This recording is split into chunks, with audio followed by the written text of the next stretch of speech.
le basilic. Je vous propose une recette très facile à faire. Des dents de saumon d'une bonne épaisseur. On voit ici à peu près 2 pouces d'épais. Sur le dessus, on va mettre une sauce froide. On va mettre une petite tapenade, une purée de basilic avec de l'ail dedans, du parmesan. Lorsqu'on va le mettre sur le saumon qui va être chaud, ça va juste couler légèrement et se gratiner. Ça va être vraiment bien. On commence tout de suite par la sauce. Deux façons de faire. On peut acheter beaucoup de basilic. Sinon, il y a de la purée qui se met dans le commerce de très bonne qualité. On dépose seulement dans un bol. On ajoute parmesan. Je vous suggère de prendre un parmesan de très bonne qualité avec une râpe. On fait juste le râper. On mélange à l'intérieur et on termine avec un peu d'ail. Toujours important, chaque étape, on assaisonne bien. Poivre et un peu de sel aussi du moulin. On mélange le tout et on conserve pour tout à l'heure. De penser qu'on peut faire ça au moins 2 à 3 jours d'avance, il n'y a aucun problème, ça va se conserver au frigo. Par la suite, nos belles pièces de saumon. On va ajouter seulement d'huile d'olive. Important de bien le nourrir, l'huile d'olive. Quand même, le saumon, c'est pas si gras que ça. Et si on veut être sûr que ça ne colle pas sur le grill, on met quand même une bonne quantité d'huile d'olive. Par la suite, sel, poivre.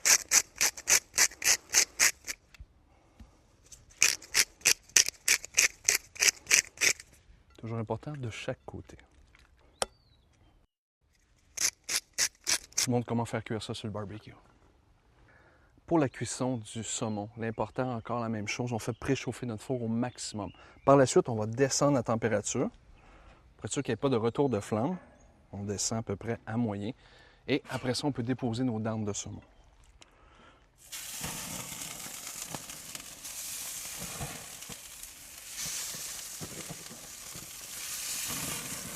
C'est normal les premières quelques minutes qu'il y ait un peu de flamme, c'est l'huile qui tombe dans le fond de votre barbecue, on ne s'inquiète pas avec ça. On va donner un petit coup de fumée à votre poisson, ça va être superbe. Et on rajoute nos tomates. Tomates, par contre, on parle de 2 à 3 minutes maximum, sinon ils vont venir trop molles.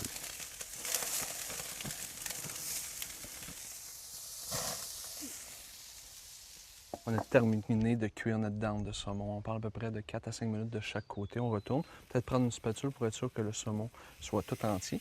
Et aussi, il ne faut pas se casser la tête. Il faut garder un peu de centre, un peu cru. Ça va être beaucoup plus moelleux. Et vous voyez, on l'a déposé sur les 2 tranches de tomates. Par la suite, aussitôt que ça sort du barbecue, vous rajoutez la petite purée de basilic avec le parmesan. Et on peut terminer le tout. Petite feuille de basilic sur le dessus. Et faire un retour, hein? Les tomates, on a mis un peu d'huile de piment. On peut rajouter un petit trait d'huile de piment dans le fond de l'assiette. Et voilà, ça nous fait un beau morceau de saumon différent. Bon appétit!